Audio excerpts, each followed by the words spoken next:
There's Just Something About Kansas City is brought to you in part by the generosity of our friends at the Cockrell Family Foundation. Thank you. Hey, welcome to another episode of There's Just Something About Kansas City. Of course, we talk about the people, places, and things that make this such a great place to live. One of those people who I've known for longer than he probably wants to remember, my old buddy, John Brown from Turner Boxing. John, Ringside, Turner, we go back a long way, my friend. It's amazing that we've survived this long because I'm impressed that you look so good. I'm impressed that I'm still alive. And, yeah, all those things are true because my whole life has been boxing. From the time I was 12 years old. Yeah, right. You actually, and we're going to talk about your background. We'll get into Tommy Morrison. We'll get into the fight game. We'll get into Turner, that morphed from Tomahawk. And, we'll talk about John Brown. And this man sitting across from me, he has trained more than 10,000 boxers. Right about 18,000. About 18,000 boxers. And not only has he trained them in boxing, but he's trained them in life, which has sent them out into society as, as better people and people who could have fallen through the cracks. And then if you multiply that out over all the people that those 18,000 boxers who have come in contact with and have helped them, you have helped hundreds of thousands of people in this area. And it's just been, you've been incredible. Incredible. I have some letters, about a couple dozen from moms of kids that myself and my other coach I work with, and they'll make you cry. Yeah. And it's so, it's like anything else. Coaching can be frustrating, and but you get one of those letters from a parent that say, "Hey, you changed my child's life. You made my child better. My child was thinking about suicide. Blah blah blah," and that keeps you going for at least a solid year on that one letter. So it keeps you realizing that you're doing something that might be helping other people. Let's talk about your background. You grew up fighting before you got into boxing. You're in South St. Louis, young kid. Of course, you always talk about it. You're really open about the cleft palate and how much difficulty that gave you as a young kid. So your path started early at that point. It could have gone very, very wrong. Yeah, without a doubt, because 1 in 800 people have a cleft palate, cleft lip, so it comes with a speech impediment. Now, my appearance has gotten a little better. You're cuter now than you used to be. I'll tell you that much, yeah. Obviously, you need to go back to the optometrist. We're having some eye trouble, but... Well, we're both the same age, so we both have problems, okay? I had 7 operations that made me, I call presentable, and my speech is a little better than it used to be because I've had some work done on my throat. But you get made fun of as a kid, and I was a little guy, too. So you're not fighting all the time, and so I got to the point where I thought somebody was even looking at me. I would go, "What are you looking at?" And so lots of fights. So I got involved in juvenile court a lot. And one time a police officer took me. He said, how old were you at this time? About 13. He said, 13. "You got to fight all the time. Maybe you should learn how to fight." So he took me to a gym. Of course, like most boxing gyms, is in a blighted part of the city because boxing has no income. It's mostly outflow. And so the boxing gyms are wherever the real estate is really low. So that was in the inner city, of course. And he took me to a gym called Ringside. I'm probably the only white person within 15 miles. And they treated me like family. It was unbelievable. There was a great trainer there that trained Sonny Liston in his early days. And he trained Jesse Baldry, who was a light heavyweight at that time, title contender. And a bunch of other, Adolf Pruitt fought for the Junior Welterweight Championship a couple times later. He was at that gym. And here I was, this lonely white kid, and it changed my life. It made me, gave me some reasons to feel good about myself. And of course, like as we talked earlier, exercise, has a way of doing that by itself. But with the boxing, it really helped. And, I got a reputation of being a pretty good boxer, and I hardly ever got in street fights anymore unless somebody forced the issue. You were too tired at that point. Well, as Father Flanagan from Boys Town says, the best boy is a tired boy. And so we do that at the, I did that for 15 or 20 years at the Tomahawk Boxing Academy club in Johnson County. And then I got lucky 16 years ago they had a third floor at the Turner Rec Center was available for boxing, and so we put the program in there, and it's been thriving. It's the biggest and the most successful in the country, actually. Yeah. But like anything else in life, if you work hard at it, I've got lucky. I've got 5 or 6 guys. A couple of them are retired military guys, so they know how to get things done. So, in fact, sorry for the phone interruption, but we've got 12 kids in Wichita for the National Junior Olympic Tournament right now. Wow. And so one of my guys was just calling to tell me what the schedule is today. I'll be going down there tomorrow. So yeah, it's been a blessing to me because it makes me still feel relevant, and it gives me a purpose. Well, you're giving back. I mean, you remember where you came from. You see these guys. You probably see yourself in every one of those kids. Without a doubt, and I got lucky because I started a company, Ringside, and sold that 10 years ago, but made some money, so I have the money to operate the program. Right. People have no idea the program cost, and I probably shouldn't be talking about this, but the program costs $125,000, $150,000 a year. Absolutely. I mean, I got 12 guys at Wichita. That's going to cost $12,000 or $15,000. But how lucky I am. You're giving back. You're absolutely giving back. Let's go back to when you first started boxing. Did you have aspirations? Did you want to turn pro? Did you think that might have been your only way out? Or as you were boxing, you were also going to school. I know you end up at St. Benedict's, which is now Benedictine College up there in Atchison. Wonderful place. But was there any indication for you that boxing might be your avenue out? No, because I couldn't even get into the upper class of boxing because I had, at that time, 5 operations on my nose, and I didn't want to make it look any worse than it does. So then I found out when I went to college up at Atchison at St. Benedict's College, great place, and I started a boxing team. And I found out you get hit a lot less when you're coaching than you do participating. So that's why I started coaching. So that was, 58 years ago or something like that. Yeah, well over 50 years. You just got another big award. I know you don't need. I don't think you have any more space in your medals cabinet at home or at the gym or anywhere else. But where'd you go to high school? Southwest High School in South St. Louis. In South St. Louis. Yeah. And then so you went from there to how did you end up at St. Benedict's, which is now Benedictine? There's a good lesson there because I was not a good student in high school. My parents really were not very attentive to their job as parenting, so I was kind of on my own. And so after I didn't do well in high school because I didn't try. All I did was play pool and box. And so I graduated. I had no thoughts of college at all. I started working at a steel factory, and after a year of that, I thought, this doesn't look like a really good life path here. Right. So I had some friends that were going to Benedictine or St. Benedict, so I went up there and I thought I'd last a semester. And it's such a great school. They help you up there. It's there's so much camaraderie because there's only a couple thousand kids, not like KU. You're just another number with 40,000 people. And I graduated. Nobody in my family even ever thought about going to college and graduating. And it changed my life. But my last year there at the, in fact, I worked all the way through my college experience and graduated with $8,000 in the bank. Oh, wow. And I didn't owe anybody any money. And my last year there, I worked for the Boys Industrial School, so that gave me kind of my love for working with kids, especially troubled kids, because, again, I was one of those.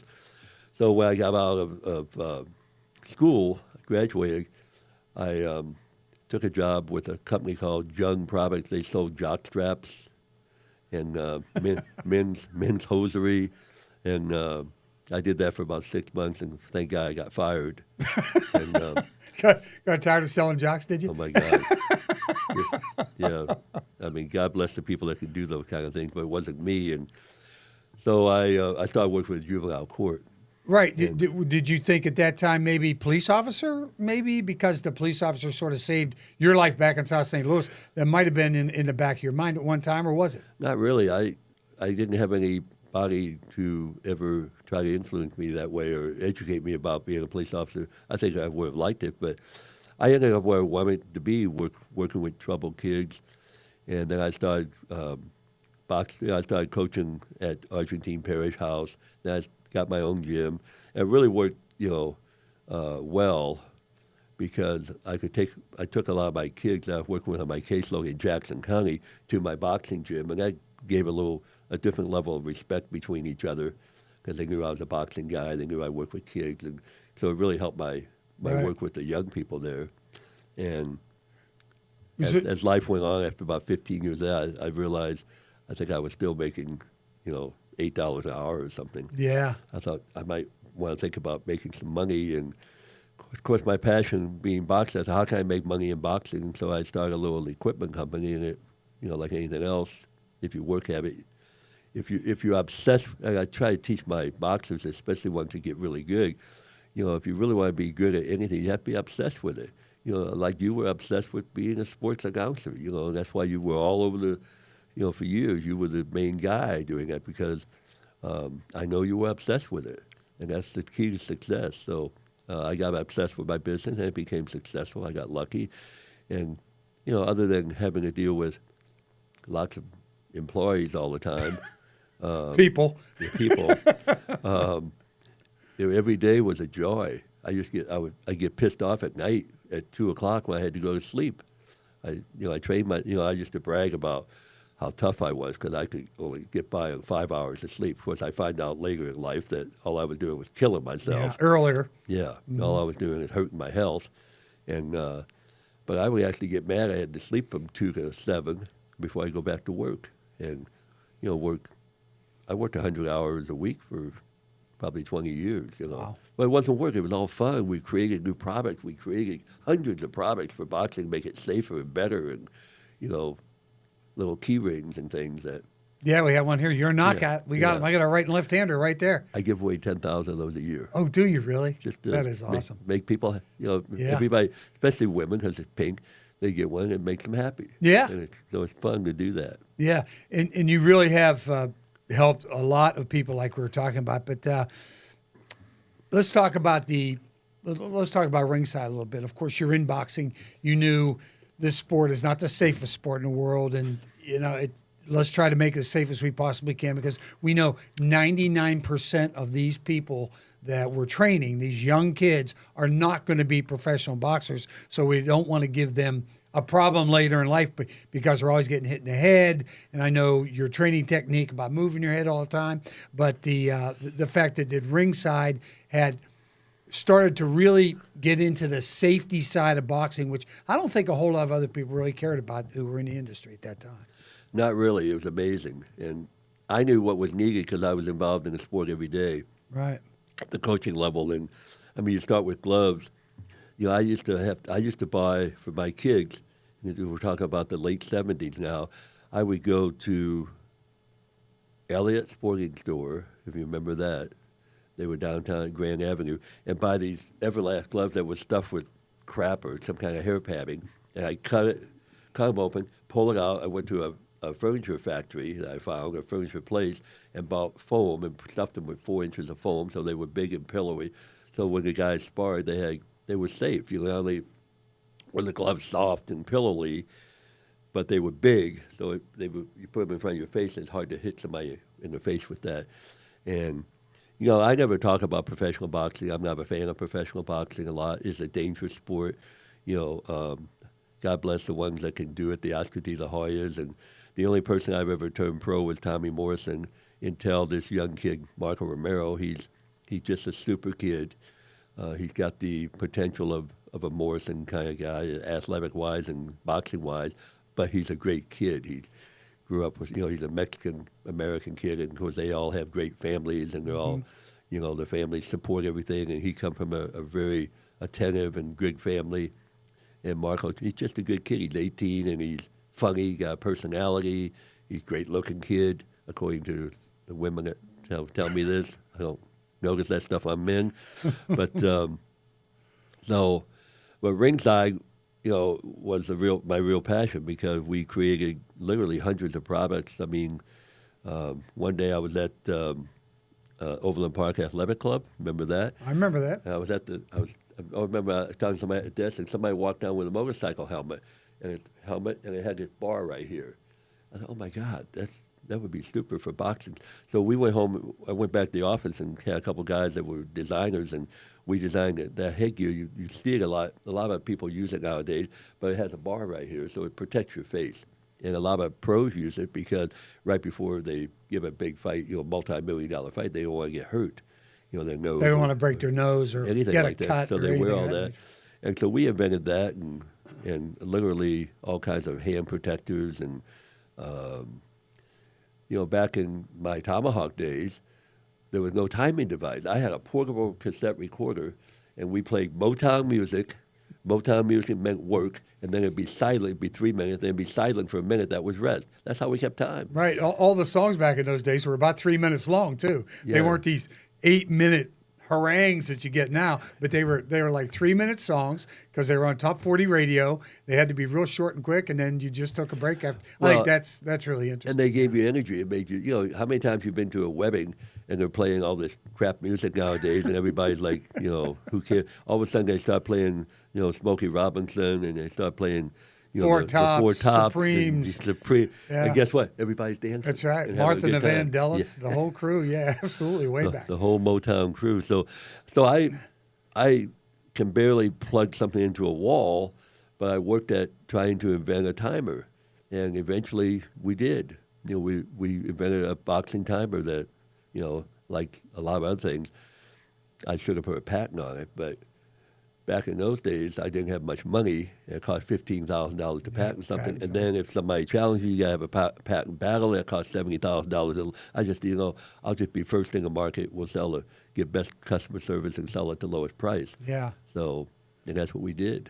Okay, and you still had Ringside going when I met you. I met you, I think, Tommy Morrison at that point was 6-0. I remember this distinctly. He was 6-0. He was working out at that little club right up 31st Street. I think Bubble Kleiss was there as well, right? Wasn't he one of his trainers at that point, or was that Bubbles' gym? Well, Bubbles was there, but the main trainer was Mr. Nix. Mr. Nix. Mr. Robert Nix. That's right. And he was kind of a legendary guy. He was an interesting story about that because I was young then, and I used to take Tommy up there to train and spar a little bit. And I got to know Mr. Nix, and he didn't have very, very many friends, but he knew I had the right heart in boxing, so he actually liked me. But I used to watch him, and I go, he was just really old and grumpy, always kind of negative and it's like us now. Yeah, well, that's why I met my story here, because kids would come up in the gym and he'd go, "You can't be a boxing boy. You get out of here. You're not going to be a fighter." And I was like, why is he that way? Well, move the clock up about 30 or 40 years. Every time I walk up a gym at Turley, you got to go 3 flights of steps. I go, okay, don't be Mr. Nix tonight. Don't be Mr. Nix tonight. Be happy, outgoing. Because, how many times in your life, without getting frustrated, can you tell somebody, left foot out front, left shoulder out front, feet apart, length of normal, steadiness are basic 4 fundamentals. Okay, left shoulder out front, most important thing in boxing. Elbows in front of the body, elbows are hard, stomach is soft. Hands in front of the head. The head is soft, there's a brain in there, and the hands are hard. So how many times do you do that without, driving you crazy? Yeah, so they still don't do it. Yeah, you're right. That's the problem. Half of them don't do it because they're maybe not athletic. And so I literally have, every time I go up there, don't be Mr. Nix tonight. Don't be Mr. Nix tonight. So God bless Mr. Nix because he showed me how you probably don't want to be a coach. Right. Well, let's talk about Tommy, okay, a little bit. Where did you find Tommy? I mean, when I saw you, he was already 6-0 as a professional fighter, and it was one of those things where did you find him? Well, he fought in the Kansas City. He was from Jay, Oklahoma, right? And he fought in the Kansas City Golden Gloves in 1988. And one of the guys that worked for me at that time told me, he said, "You ought to look at this kid." So I did, and he was a fat, 190-pound white kid, but he had a little pop in his punch. And so I talked to him and his father, and they were all very nice. And Tommy said, "Yeah, I want to be a professional boxer. I have opportunity to play football, but I'd rather be a boxer because he had done some boxing, as the story goes. He had fought in tough man contests and all that. Yeah. But I found out that he had never had any formal training. So I got a little excited about it, and we talked about coming to Kansas City and trying to see what we could do. So he moved to Kansas City, he lived with an aunt and uncle that he knew, and we started going around the country as an amateur. He made it. He won the Western Olympic trials in that would have been probably 1987. Okay. And he fought Ray Mercer in the finals of the Olympic trial. He qualified. He won the Western Olympic trial, so he fought in the Olympic trial, which was in California. He fought Ray Mercer in the finals and lost a fairly close decision. And so then we turned pro after that. Right. And I had Peyton Shear, if you remember Peyton. I remember Peyton. Mm-hmm. Peyton Shear helped a little bit. But he was your guy. You were training, and we'll get into the Peyton Shear situation because I know that's what got you out of professional boxing. It really did get you out of it. But Tommy was such an engaging guy. I still have stuff. Oh my God! I still have. This is from his heavyweight fight against George Foreman in Vegas, Thomas and Macarena, and we have a program in there. I have my credentials in here. George Foreman and Tommy the Duke Morrison, oh right? My goodness. And he was called the Duke because he was a distant relative of John Wayne, correct? Well, was that a myth? That's another story. Okay. Let's hear the story. That's a great, I remember we did that for the Dream Factory. Yeah, there he is. I don't have that program. I mean, I'm going to give it to you because you deserve it. He was a good-looking guy, good-looking kid. He was as affable as could be. I remember the first time I interviewed him, he'd say, "Yes, sir," "No, sir." He was polite, and he was a great kid. He had a tremendous future staring him in the face at that point. Well, Tommy was uneducated, but he's very bright. Right. Probably 120 IQ or something like that, because later on he would do commercials and we'd have cue cards. There'd be two big 4x8 almost cue cards, and I'd look at him like, oh, my God, I'm going to need half a day to memorize this. And Tommy would just go, okay, go. And boom, boom, one take, perfect. So he was very good at that. As you know, he spoke well, expressed himself well. Great guy, yeah. And, okay, so it's... I loved the kid. I did. I thought he was just terrific, yeah. Yeah, it was... So it must have been 1989. We're getting ready to turn pro. We're sitting in my office at 8609 Quivira, small office, where I have selling my products. And I was with one of the guys that was on my team was Doug Drager. He was a Overland Park police officer who has since, he was from Vietnam. He did Vietnam and got Agent Orange. Yeah. So he just died about 3 years ago. But we were sitting around, and Doug was a big fan of John Wayne. And he said, Morrison. That was John Wayne's real name was Marion Morrison. That's right. And Doug said, I wonder if he's related to John Wayne. So we asked Tommy, and Tommy said, well, there's some story that he may have been my great-grandfather. Boom, we took it and ran with it. That was it. And branding. It's all about branding. Yeah, and he was Tommy the Duke. That's right. It worked out, it worked out really well for marketing and promotion. So, he was about 10-0 or 8-0, and I was aware of the success of, like everybody, of Mike Tyson, and I read about his managers, which was Jim Jacobs and Bill Caton, and they both together had the world's largest boxing fight film collection in the history of boxing. They have it all. So I wrote Bill Caton a letter. I said, Bill, I've got a young heavyweight here, and we're going to eventually fight Mike Tyson. Would you mind sending me some films of Mike Tyson so we could start studying him? Of course, all I was trying to do was get some interest in him, and it worked. And Bill Caton called me up. And this is perfect, too, so we can really this is the Great White Hope. I mean, Tommy Morrison was going to be billed as the Great White Hope, and that's what boxing was really looking for at that time. Yeah, he didn't like that, I know he didn't. We didn't push that at all. Right. But so Bill came to Kansas City, and we worked a deal. And so Bill became his co-manager. And You were managing boxing. He was managing Morrison on the outside. And Bill had all those connections because of his work with Tyson.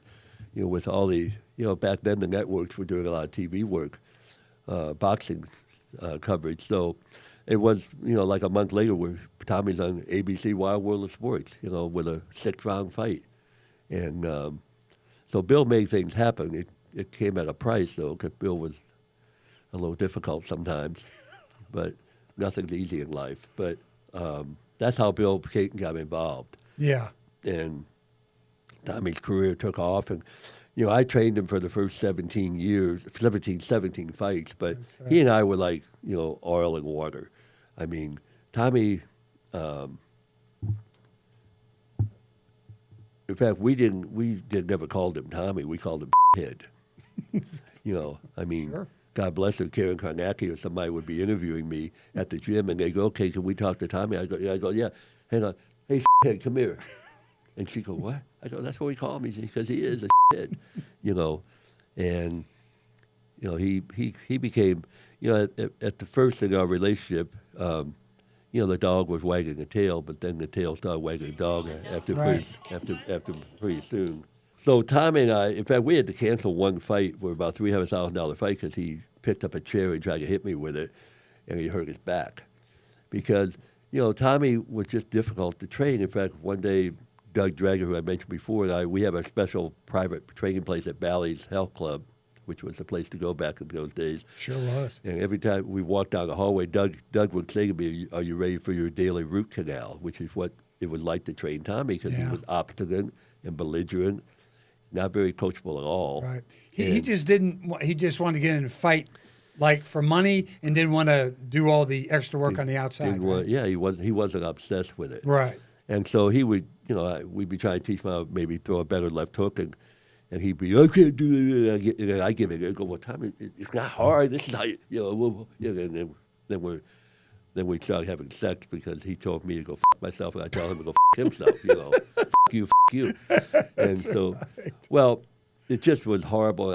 I had 2 little kids at home, and I had a business growing 30% a year, and so I had a friend named Tom Vergette.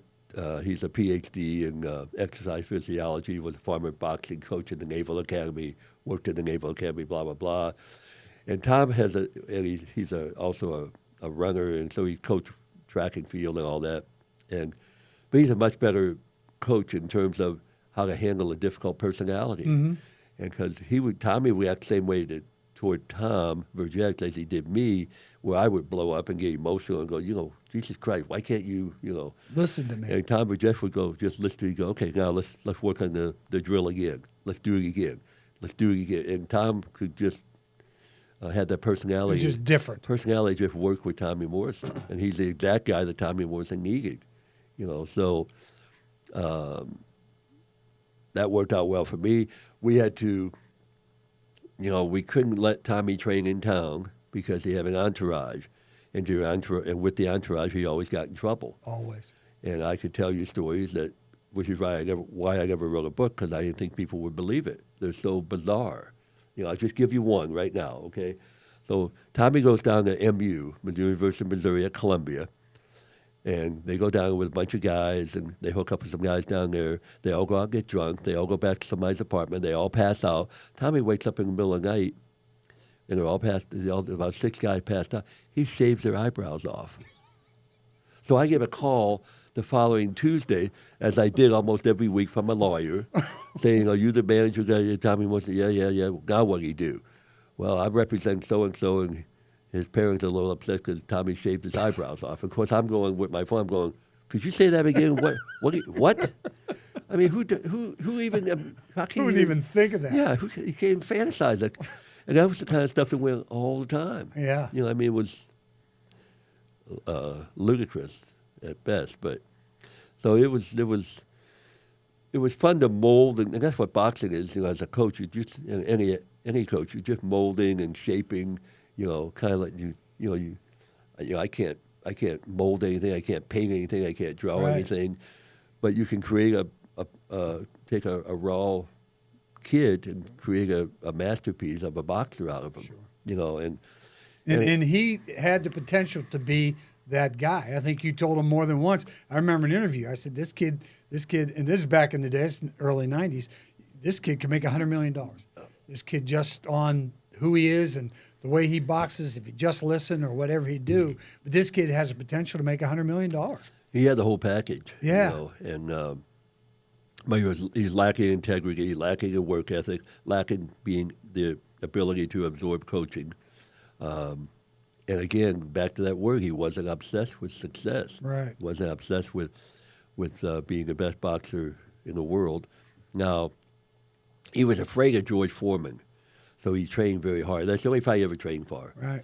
I mean, most of the fights. This fight that we're talking about, George Foreman, June 7th, 1993. At the Thomas and Mack Arena in Las Vegas, Nevada.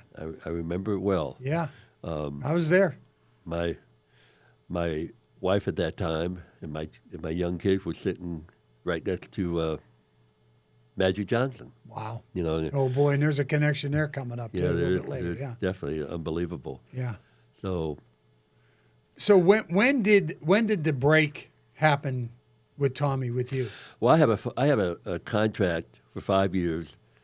So, and they have a renewal clause in it, and Tommy didn't honor the first 5 years ended after the Michael Bent fight. Yes, which was another story, and I exercised the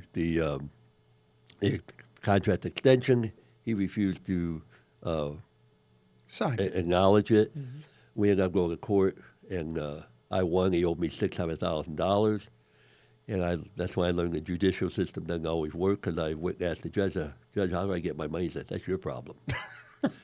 So I hired a private investigator to find out where his money was. He gave it to somebody else, and that was the end of that. Yeah, you didn't get a dime, did you? No. No. And I was emotionally done with it anyway, because it was like I said before, it was how many root canals can you handle in a lifetime? And I think his lifestyle really bothered you as well. I mean, we're talking about shaving eyebrows, but there are a lot of other things with Tommy Morrison, including contracted HIV. And when HIV became a topic around the country, 89, 90. I would buy him condoms, because I'd tell him, I'd say, if anybody gets this HIV stuff, it's going to be you. That's right. Because I know where you go. I know what you do every night. I know who you hang out with. And so I'd give him condoms. He'd make water balloons out of them. Yeah. Yeah, sure. And then, we're talking about the Magic Johnson situation. That was 1991. Tommy, I think, was 1996, right? Yeah. And then he died in 2013. But Tommy didn't, he also, being obstinate or whatever, didn't believe in the condoms, but he didn't believe in any of the medicine either that has kept Magic Johnson alive, and healthy, and all healthy, and the HIV patients basically who have taken the medicine have lived, Tommy, and healthy lives. Tommy should be alive now and be a TV commentator or something, because he had that kind of personality. But being, as you said, belligerent, and I mean, he was one of those, and I see this a lot. It's amazing sometimes how smart people could be so stupid. And he was one of those kind of people, and he wouldn't listen to anybody, just like in boxing. So, but he did win tragic result. Yeah, but he did win a championship, and like you said, he was afraid of George Foreman. I think everybody was afraid of George Foreman, but he really trained for that fight, didn't he? Yeah, he did, and he, everybody thought it was going to be a Zale Graciano kind of fight with two of the biggest punchers in the history of boxing, and Tommy. We trained him, mostly Tom just trained him to outbox George Foreman. And he did, And of course the goal was not so much how do we look, but let's just win. Yeah, right, exactly. And, and then he continued on from there, despite the fact eventually down the line you were no longer connected with him in the professional game. Well, and that soured you to the professional game as well, didn't it? Well, yeah, I've never, it's dangerous, and it's, it's very much like football. 90% of the people involved in professional boxing end up with CTE. Yes. The statistic I read a couple of years ago in Sports Illustrated was 98% of pro football players end up with CTE. At least in some form. In some form. Right. So that's, and in my gym, we teach two things. We don't have speed bags, and we don't jump rope, and we don't do calisthenics. I only got those kids for an hour and a half. So we teach two things: how to hit and how not to be hit. And we talk about the elephant in the room all the time, because I'll raise my voice and say, I need you guys to listen to me, because brain damage is part of this sport if you don't do it right. We spend our whole lives never always ignoring that fact. Right. But you can't ignore it anymore, with science the way it is.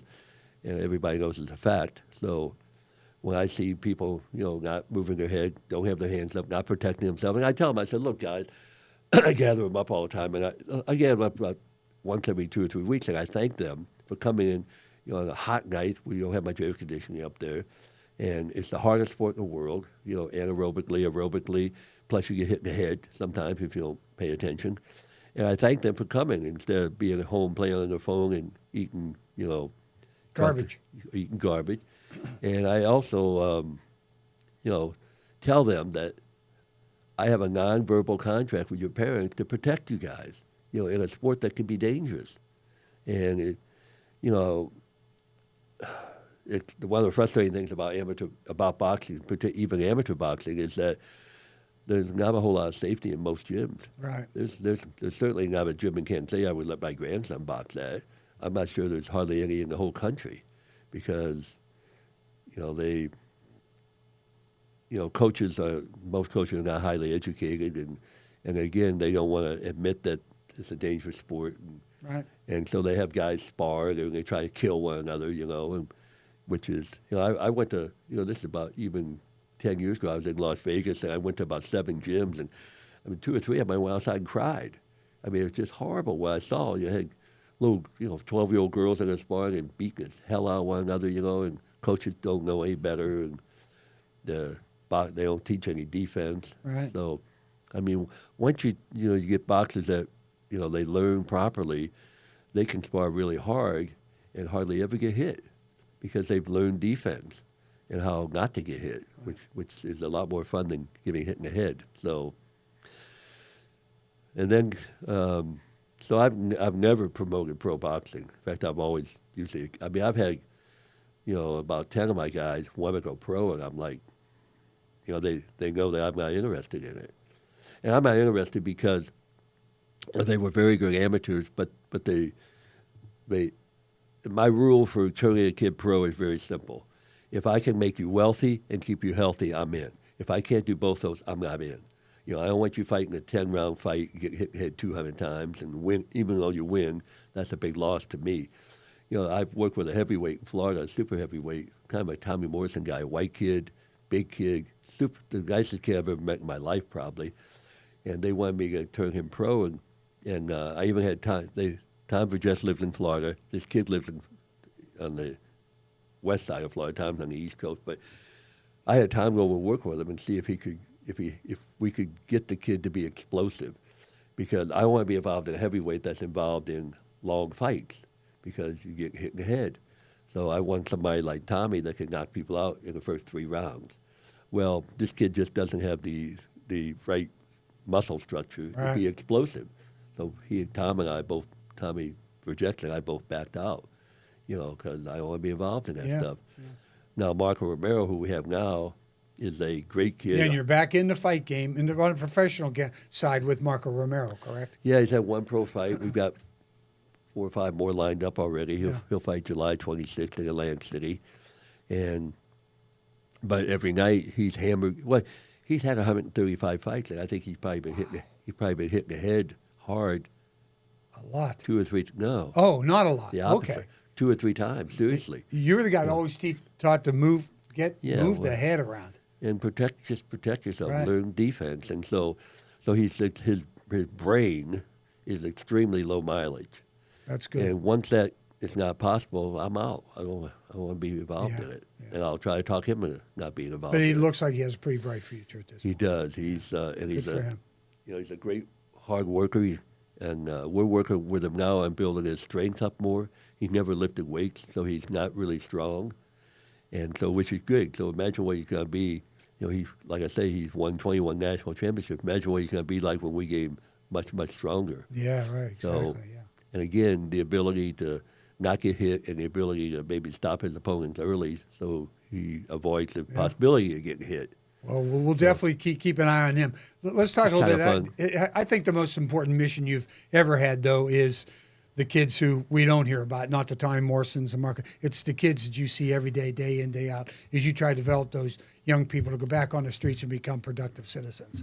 I think that is the legacy that you are leaving behind, which is just that's the fun part. Yeah, right, exactly. To see them grow up and have jobs and families and the whole thing and where they were when they first walked into your gym. I was at Walmart the other day in Shawnee, and there's 2 kids, black kids, and I'm attracted to, I like long, tall, lean, long people because I can teach my boxing not be hit better because they're long. And I just want, I'm always recruiting. It's not, back in the day, 34 years ago, you'd have to recruit. But now you got to recruit a little bit. And I'll be darned, those kids showed up last night. We had such a good time. Super nice, super nice. They're both 20, I think. Mm-hmm. Super nice kids. And one of them, the tall one, I already called him. I said, his name is Morris. I said, your name is Hitman. You're the Hitman. And my God, and the ability this kid had one night is unbelievable. And that's the fun part. Yeah. So they're all excited. They'll keep coming back. We'll have a relationship. I'm lucky. I live in Shawnee on a beautiful lake, full of fish, and so we get the kids out there a lot to do things they've never done before, fish and barbecue and all that stuff, and just have fun, So, and you do train young ladies too. You do train women, correct? I wish we had more because they listen better. they're more trainable. Yeah, we have about 6 of them, mm-hmm. and they're just fun to train. I don't know how to get. Well, I don't really recruit them at all much because the problem is there's so few female boxers in this part of the country. You can't get them any competition. Right. I've got a pair of twins, or I have some twins that are they go to Shawnee Mission West, and they're just great kids, great girls, and they've been training for over a year. And I can't get them a fight. Wow. And they're really good too. Now, women's boxing, girl boxing is much popular in California, Texas. It's really big there. But, yeah, it's just, I'm always recruiting coaches also because we always need more, we're all volunteers. And so I tell the coaches of the potential, I say, look, sometimes I go to the gym and how life is. You have hills and valleys and I don't feel good or my health is acting funny or I'm not in a good mood. And by the time I leave, I'm a happy guy. I just feel good. Yeah. So it's a real positive drug. So what about the future of this sport? I know we have the combat sports are big as well, but what about the future of boxing, especially on the well, you can talk Golden Gloves level or the professional level. I don't understand America. I mean, we're in an era when we know that getting hit in the head is dangerous. We now have bare knuckle boxing. Right. We have MMA, which is I can't even watch it. It's so brutal. I appreciate the skills involved, because those guys know 5 or 6 or 4 or 5 different disciplines. Right. They know how to stand up and fight. They know how to grapple. They know how to do jiu-jitsu. They know how to do judo. I mean, all that stuff. And so it's so violent. I don't know what's going to happen with those guys, but so I don't know. Right? If you talk about professional boxing, amateur boxing is remaining stable. It grows a little bit every year, but it's a tough sport because who runs a boxing gym and why do they do it? They don't make any money, and they have to pay rent and have to volunteer their time. So it's really hard to find people to do that. Right. But in professional boxing, it looks like the Saudis are going to they might try to buy Bob Arum and Top Rank and buy their company. Just like they bought golf or trying to buy golf. And take over the whole deal. I don't know if that's good or bad, but, I like the way they're paying a lot of money to people. I just don't want to have to fly to Saudi Arabia. Yeah, exactly. I'm hoping they bring the Concorde back. Yeah. You have met, you've been in boxing forever, okay? You have met everybody who is anybody. Muhammad Ali, you must have story upon story upon story, but what are some of your fondest memories of the game and the people you've met surrounding the game, not just the boxers that you've trained, but people who everybody knows their name? Well, I've never been much of a groupie. So I didn't, I've had some pictures with Mike Tyson, and we brought, the Boys Club of America brought Muhammad Ali to town.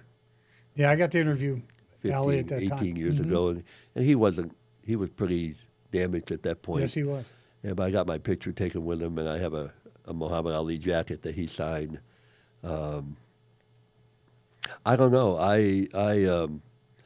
What I've enjoyed is the friends and the personalities that I've met in boxing that remain good friends of mine today. In fact, one of them is a guy named Al Valente. Al is a character. His father was the promoter for Marvin Hagler. His grandfather was the promoter for Rocky Marciano. Wow. So they're from Boston area. Mm-hmm. And Al's helping me with Marco. And it's just, he's great personality. I became, great friends with a lot of coaches and things. But I haven't, other than Tommy Morrison, I don't mess with the pro thing much. I only hardly even watch pro boxing anymore, unless it's a heavyweight. I like Tyson Fury. So I don't have any dramatic stories about any of that. Yeah. Well, that's a good thing. I spent most of my you stayed on a straight and narrow. Formative years working all the time. Yeah, exactly. People ask me about, they'll talk about Steinfeld or some other show, and I go, I never saw that. Never saw it. I was working all the time. Right. I was working all the time except from 6 o'clock to 9 o'clock at night, go home and play with my kids. Yeah. Because I had babies at home at that time. Yeah, right. And now you have grandbabies. Well, unfortunately, they all grow up, don't they? Yeah, they do. Yeah, I'm lucky. I got 3 grandchildren here in Kansas City, and I got 2 of them in Colorado. And in fact, I'm going out there in a week and a half, and we're going to spend a week in Breckenridge. And yeah, I got to leave early because I got to leave and go from Denver to Atlantic City because Marco's having a fight on July 26th. So, I'm not an exciting guy because I've just worked my whole life, I mean, and I don't make it, I'm not trying to make it sound like I said before, to me, it was just, every day was fun. Yeah, you loved it. When you do something you like, and I'm sure it's the same way you felt about broadcasting. Mm-hmm. You wake up every morning and go, wow, Let's go. What do we got today? Yeah. And it's always different. It's not that mundane 9 to 5 thing where it's the same thing day in, day out. Well, let's talk about John Brown from this standpoint. You've been in boxing virtually all your life. I'm sure you've had opportunities and been asked and have been recruited to try to get you out of, hey, come over here and do the same thing for us in St. Louis, or come over here and do the same thing for us in Dallas, or why Kansas City? Why did you stay? And what is it about this city that has anchored you here for all this time? Well, there's a lot of normality here in Kansas City. I mean, we look at the country now, both the coasts are crazy. I mean, who could live in California? Who wants to live in New York City? And, no, I never even entertained leaving Kansas City. This is where my roots are and where my company was, still exists. And I enjoy it. If I could live my life over, I probably wish I would have moved to Phoenix. 30 years ago. Bought about 100 acres about 50 years ago. Yeah. Yeah, I haven't. Anyway, I've always been happy in Kansas City. I actually like the seasons. Mm-hmm. As we get older, we don't like the cold weather as much. Right. But so my significant other, we go to Phoenix a lot. We'll go about 3 times in the wintertime. We got friends down there, college friends, and so. But you always come back? Yeah, I appreciate the fact I go to Phoenix and I used to go to Las Vegas a lot. And I go to the boxing gyms, and I can't find. It's amazing how it's hard to find a good boxing gym. Mm-hmm. Most of them are real small. Last time I was in Phoenix a couple of months ago, I went and saw. Oh my God, what's his name? The little guy who won a gold medal, and he became a pro. Danny Romero, I guess. Yeah, I went and saw him, and it was good to see him. I always worry about talking to these, former pro boxer champion because I'm worried what they're going to sound like. Mm-hmm. And Danny was very coherent, and he's okay. He's healthy. You know, but who's the guy that fought Agati? Arturo Agati had those great fights. The Irish guy. I can't think of his name now. I see him a lot. Can't think of his name, but it's okay. But he had those wars with Gotti, and he's slipping. Every year I could see he's getting a little more difficult to understand, and that's the sad part about boxing. It is. You know, but it's strange because in Kansas City we have Tony Treverini. Yes. And Tony, if he hears this, he won't like what I'm going to say, but Tony never saw a punch he didn't like, I think. I mean, Tony... You can tell by his nose. Tony took some tough stuff. Yeah. And that guy, he still helped, he's always helped amateur boxing. He's been a referee, a judge with our amateur boxing program. I think he worked for Pittsburgh Plate Glass, I think, forever, didn't he? Wasn't it PPG company? I think he did. Okay, I could be wrong, but I thought he did. He was with the company that took out, asbestos and things like that. Yes, right. Asbestos removal and stuff. But Tony is, people say, and Tony has mannerisms that he's had his whole life, and people say, well, it looks like Tony's, slipping a little bit. He's getting dementia a little bit. I go, well, that's just Tony way. That's just his he's always personality. Mm-hmm. But let me ask you this. The people are saying those things. You do your own income taxes? Tony does. Who even tries to do that nowadays? Yeah, you're absolutely right. And not only that, but he gets in fights with them all the time because he'll call them, Section 27, Rule 89, Paragraph 4. I don't think that's correct. So he tells these stories about him and the IRS. So yeah, absolutely. Well, we do have another connection. We both lost a child. And that's always a tough thing. But you have given back so much of who you are and the person you are to this community and to those boxers who I think you consider your own sons and the girls you consider your own daughters. And I think that doesn't replace, but it certainly gives you hope for the future. Gives you a different kids. Perspective. Yeah, it does. It really does. Yeah. How fragile life is, mm-hmm. and how one has to celebrate every day. And it's there's before I lost a child, I would, if somebody we talked about that, I would I was horrified, and I go, I wouldn't be able to survive that. I wouldn't be able to do that, because I'm a kid person, I'm a child person, and of course when reality sets in, and my daughter had a brain tumor, mm-hmm. and so we watched her wither away, and at a very young age. Yeah, at 4, and it's I'm impressed with myself that I could talk about it, cry right here. Yeah, right. Because there were decades I couldn't do that. Mm-hmm. Couldn't do that, and you know what I'm talking about. It's just the horror that we all fear the most in life. It's anti-nature.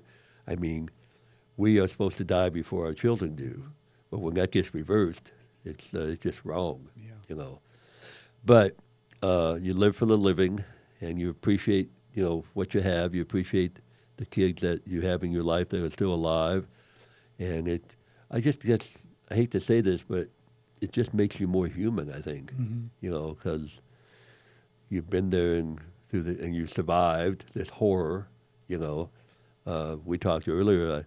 I only survived because I was lucky I had my business, and I was able to drown myself in the business, and then because of boxing, my whole life I worked out. So between drowning myself in my business and exercise, I was able to get through this without having any psychiatric or psychological breakdown. Yeah, right. And we all have to find a way. I feel, I counsel some people that go through this, and that's why I tell them, I said, do you exercise? And they're like, I go, you got to exercise your way through this, otherwise you're not going to make it. Yeah.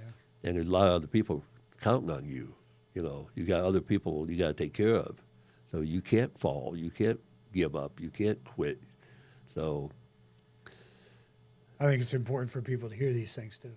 Yeah. Because I think somebody that's in that situation that happens to them, they feel they're alone. It doesn't happen to anybody else. It happened only to us. And at that time, that's the way you feel, because it is only happening to you. But there are other people out there, and there are places you can go to get help, and there are other people out there who are living through exactly what you did. As horrific as it is, and that's I think it's important for people to know. God bless you for being here. It takes so many years to get over it, and as you know, and eventually, as time goes by, the wounds do heal. Yeah. But they never go away. No. So, and you really, I don't think you really want them to go away. I think you always want to have that, memory, the good memories of what you did have. Yeah, I'm just so thankful. I've got 5 grandchildren. I'm just, Yeah. You're just so healthy. You're just so thankful that they're healthy. Yeah. I meet people and ask them how many kids they've got. And, I got 3, and they're 6, 7, and 12. And I go, are they healthy? Mm-hmm. Oh yeah. I go, well, then you're the luckiest person in the world. That's right. You need to appreciate that. You need nothing else. Yeah. When they give you a little bit of trouble, just go, God bless them. That's I've never talked about this, but because of what I've been through, I didn't want Tommy Morrison to be heavyweight champion of the world to make money. I had enough money, or fame and fortune, or whatever. Seriously, I wanted him to be a hero. I wanted him to do for me what I wanted him to do for others what Pete Lecoq did for me. Because when we were in those dark days at Children's Mercy Hospital, right. Horrible. You're trying to keep a baby alive, and it's just a horror show. And here comes Pete Lecoq. Yeah, former Royal. Pete Lecoq. Mm-hmm. And he was a star for a couple of years, first baseman, and his wife, Jana. Mm-hmm. They come in, and the room just lights up, And Pete was such a good guy. And that's what he would do. He'd just go from room to room. And, how are you? What's going on here? Can I sign something? Can I? And Pete and I became good friends. Mm-hmm. And I wanted Tommy to be that guy. I wanted Tommy to be able to go to St. Jude's Hospital and just lighten up everybody's life. I wanted Tommy to be able to go to Children's Mercy Hospital and just brighten lives up and make people feel good, if just for a few moments, mm-hmm. From the horror, from the nightmares they're going through. Of course, I do have a Children's Mercy story. In the early days, I did set Tommy up to go to Children's Mercy Hospital if we have it set up, and we found out he didn't show up, so I had to call and lie and say he got a car wreck or something, and which probably wasn't far from the truth. Yeah, and so I set it up for a couple of weeks later, and this time myself and Doug Draggett, the police officer in Overland Park, we go by Tommy's house because we knew he couldn't get there by himself. We go by his apartment, Georgetown apartment, and we listen and we hear him in there. So we know he's in there. So we thought, knock on the door. He doesn't answer the door. We bang on the door. So Doug says, and Doug, again, spent a tough time in Vietnam. So Doug says, stand back. I go, Doug, what are you going to do? He was a cop, so he's a gun guy. So he kicks the door in off the hinges and stuff, and there's Tommy laying in there with a girl. Yeah. And Doug walks up with one of his Clint Eastwood .357 guns, and puts it right in Tommy's head. True story. He goes, Tommy, you want to go see the kids? What do you want to do? And Tommy's like, now, nobody knew what Doug would ever do. Right. Wasn't sure about Doug. Now, if I had done it, he would have laughed. Sure. Yeah, go ahead and shoot me. Right. You won't shoot me. Yeah. And he got up, took a shower, goes to Children's Mercy, and just slays it. Yeah, sure. Everybody loves him. Because he did light up a room. Yeah. No doubt. He had that ability. But, you had to make him do it. Yeah, you bet. Unfortunately. Hey, thanks for coming. Thanks for sharing. Seriously. You're pleasure. one of the reasons. As I said earlier, we need to get together with next time for Jackson in town and talk real Tommy Morrison. Yeah, absolutely. We will get there and we'll share it over. Have to be adult only audience. Yeah, absolutely. No problem at all. We can always share so many things, but I appreciate it. Thanks for everything you've done. My pleasure, for Kansas Ray. City, my friend. You know that. We're still looking for coaches up at Turner. Yeah, I know. Good luck with this old man. I doubt that very much. Folks, that's another episode of There's Just Something About Kansas City. My good friend, John Brown. Today's episode is brought to you in part by the generosity of our friends at the Cockrell Family Foundation. Thank you.